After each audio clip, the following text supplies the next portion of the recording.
E para esclarecer mais sobre este assunto, eu converso agora ao vivo com o economista e professor Pedro Salvador.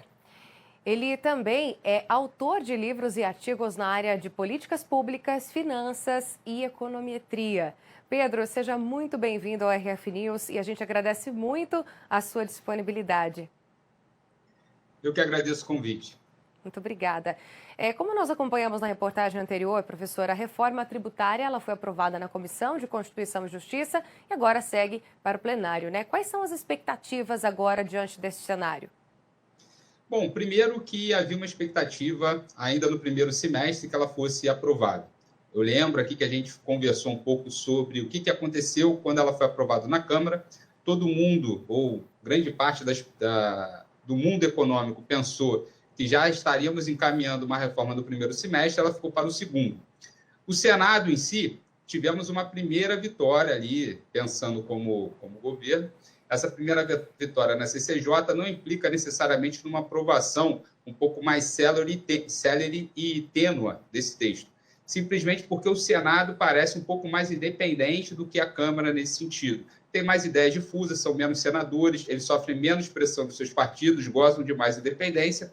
Então, ainda é cedo para falar qual será o texto final, qual será esse percentual, que começou lá atrás com 20%, hoje já estamos falando num percentual médio de 27,5%.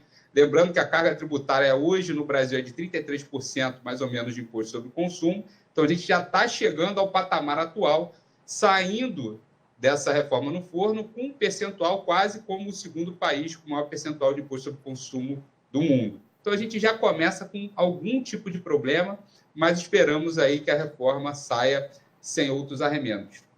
E qual que é o objetivo dessa PEC, assim, para esclarecer isso para os nossos telespectadores que não estão muito por dentro ainda deste assunto? Como que isso de fato vai impactar ou interferir no nosso dia a dia? Já que a PEC ela transforma, né, 5 tributos, entre eles o ICMS, o ISS, o IPI, o PIS e COFINS, em 3. O Imposto sobre Bens e Serviços, que é o IBS, Contribuição sobre Bens e Serviços, o CBS, e o Imposto Seletivo, que é o IS. Perfeito. Eu gosto muito de lembrar que a gente promoveu uma micro-reforma ainda no ano de 2022 e o governo passado parece que não gosta nem de defender essa boa reforma que ocorreu. Ano passado, tivemos uma micro-reforma do ICMS sobre combustíveis e energia. Isso ajudou muito a nossa economia a tracionar de novo a inflação para dentro da meta e reduziu grande parte da discricionariedade que havia de combustíveis e energia do nosso sistema do ICMS, que é uma matriz 27 por 27, onde cada estado pode cobrar na origem e destino de maneira diferenciada. Isso gera uma complicação muito grande. Já no setor de combustíveis, para a gente poder fazer o cálculo do tamanho da carga tributária, imagina para todos os setores da nossa economia e agregando também a complexidade, né, do ISS, que é o imposto municipal.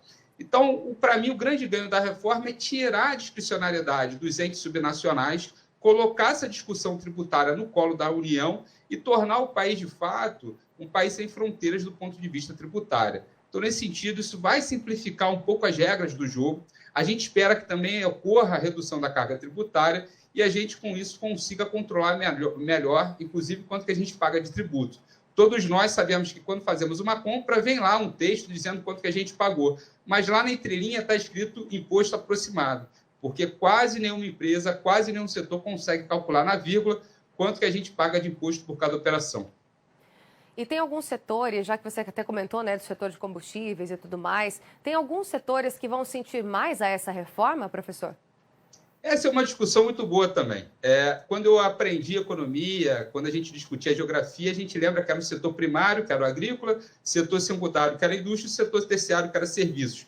E hoje a gente discutindo setores, quem se beneficia e quem sai prejudicado, parece que os setores são independentes. Muito pelo contrário, o setor de serviços ele está na ponta e ele oferece produtos através da compra e dessa relação empresa-empresa, né, com o setor secundário. Então, se a gente reduz a carga tributária da indústria, que é o que a reforma tenta fazer, e aumenta um pouco a carga tributária de serviços, mas sendo um imposto sobre IVA, né, ou seja, valor agregado para o destino final, a tendência é que todos os setores ganhem. Mesmo quem pague mais vai deixar de pagar nas operações secundárias da sua cadeia produtiva. Então, eu entendo que simplifica, a gente teria um ganho que a gente chama de economia ganho de Pareto, onde alguns ganham, mas em tese quase nenhum perde. No entanto, há setores com profissionais liberais, estão discutindo uma forma, né, de tributação um pouco mais tênue, isso vai, cada um puxando para o seu lado, isso vai aumentando o peso médio sobre todo mundo.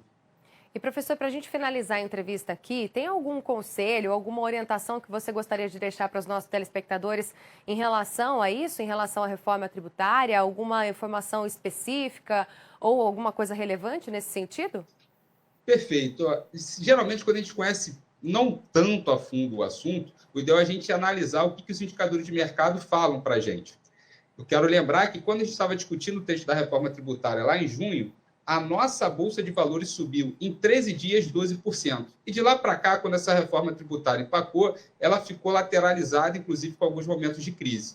Hoje, com essa nova discussão e com essa tendência que a reforma seja aprovada, a Bolsa já acelera quase 7% em menos de 5 dias. Ou seja, o mercado financeiro, que inclusive não é tão amante assim das políticas públicas do atual governo, oferece aí uma opinião com o seu próprio recurso, dizendo que parece que a coisa vai ter ganho para o país. Então, a ideia é a gente acompanhar, de fato, é um assunto muito denso, ainda não está como letra morta, e mesmo após a aprovação alguma coisa pode acontecer, mas possivelmente vai ser um ganho para a nação.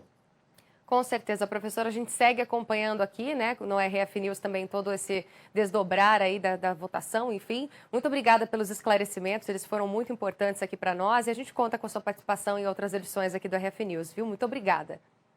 Perfeito. Fique à vontade para me contactar. Um abraço a todos. Boa noite.